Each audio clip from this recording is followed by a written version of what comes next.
अस्सलाम वालेकुम। I am doctor Sadia, मैं गायनेकोलॉजिस्ट। आज मैं आपको बताऊंगी कि अक्सर खवातीन हमसे या बच्चियां हमारे पास आती हैं तो वो उनसे पूछते हैं कि पीरियड जो होते हैं वो रेगुलर नहीं है, हमारे इरेगुलर है। तो ये रेगुलर साइकिल क्या होता है, इरेगुलर साइकिल क्या होता है? जो नॉर्मल जो साइकिल की लेंथ होती है ना, जो एवरेज हम लेते हैं ओवरऑल, वो होती है 28 डेज का साइकिल होता है, जिसमें से 5 to 6 डेज की ब्लीडिंग होती है, बाकी ब्लीडिंग फ्री पीरियड होता है, टाइम पीरियड। इसके अलावा मैं आपको बता दूं कि जो साइकिल कितना प्रोलॉन्ग हो सकता है, कितना शॉर्ट हो सकता है। ये 21 डेज तक शॉर्ट हो सकता है, 20 से 21 और 35 डेज तक प्रोलॉन्ग हो सकता है। ठीक है, ये नॉर्मल होता है बिल्कुल। ये इस मतलब नॉर्मल साइकिल की लेंथ है, जो कि मुख्तलिफ लोगों में, हर पर्सन का जो है वो डिफरेंट होता है।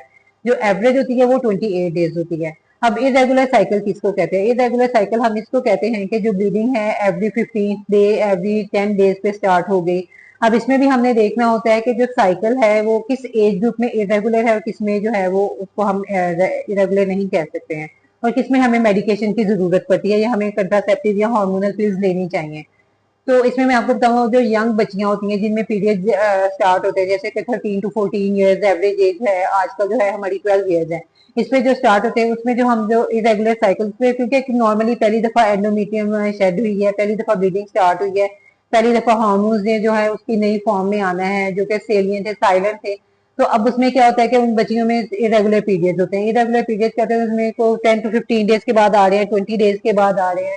तो इसको हम इरेगुलर नहीं कहते हैं, हम इसको कहते हैं कि नॉर्मल है। फर्स्ट एटलीस्ट 2 ईयर्स तक लगते हैं पेशे बच्चियों को उनके पीरियड्स को रेगुलर करने में, बॉडी को नॉर्मल जो चीजें न्यू आ रही हैं, उनकी बॉडी में चेंजेस आ रही हैं, उसको अडॉप्ट करने में।